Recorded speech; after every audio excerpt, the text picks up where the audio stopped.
Jiru labarraa abdii sirraa hin qabnu keenya waan hin taaneef nuti sin abdannu tokko yoo jaalatte tokko immoo hin jibbita obbolaa firootaas waalis ni nyaachista yaa jiru labarraa abdii sirraa hin qabnu keenya waan hin taaneef nuti sin abdannu tokko yoo jaalatte tokko immoo hin jibbita obbolaa firootaas waalis ni nyaachista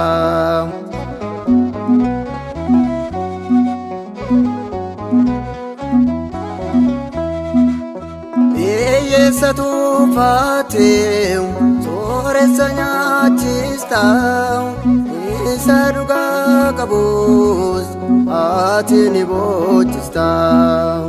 isa abbaa sobaaf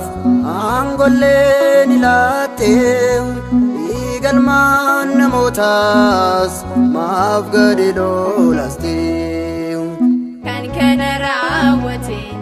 ilmumaa Malu gabbi gali barri kedum tepti kan kana raawwate ilmu mana mati malu gabbi gali barri kedum tepti Jiru labarraa abdii sirraa hin qabnu keenya waan hin taaneef nuti sin abdannu tokko yoo jaalatte tokko immoo hin jibbita obbolaa firootaas waalis ni nyaachista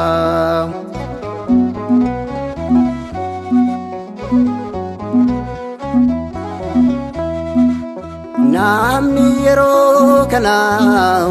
yaadan kan du'eedha halkayyaanni guutee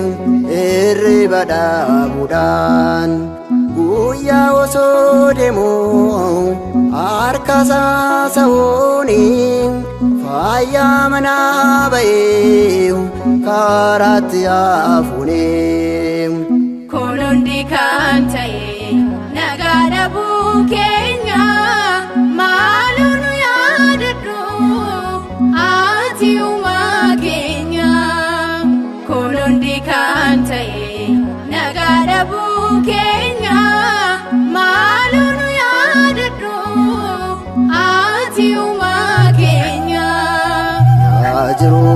labarraa abdii sirraa hin qabnu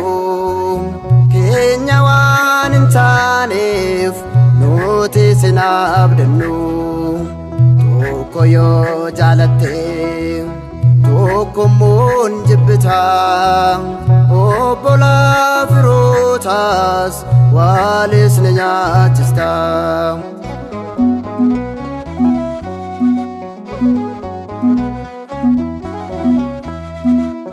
barri saamaadha baay'ees fookisaadha kan mul'achaa jiru baay'ee rakkisaadha jaalala dhiisanii jibbas ni labsanii warri maatii tokko mana wal baasanii yaa Waaqayyo Gooftaa ati nuuf dhiyaadhu waa'ee baraa keenyaa furmaata nuuf laadhu yaa Waaqayyo Gooftaa ati nuuf dhiyaadhu waa'ee baraa keenyaa furmaata nuuf laadhu yaa jiru labarraa abdii sirraa hin qabnu keenya waan hin taaneef nuti sinaabdannu tokko yoo jaalatte tokkommoon jibbitaa obbola firootaas waalis ni nyaachistaa yaa jiru lafarraa abdii sirraa hin qabnu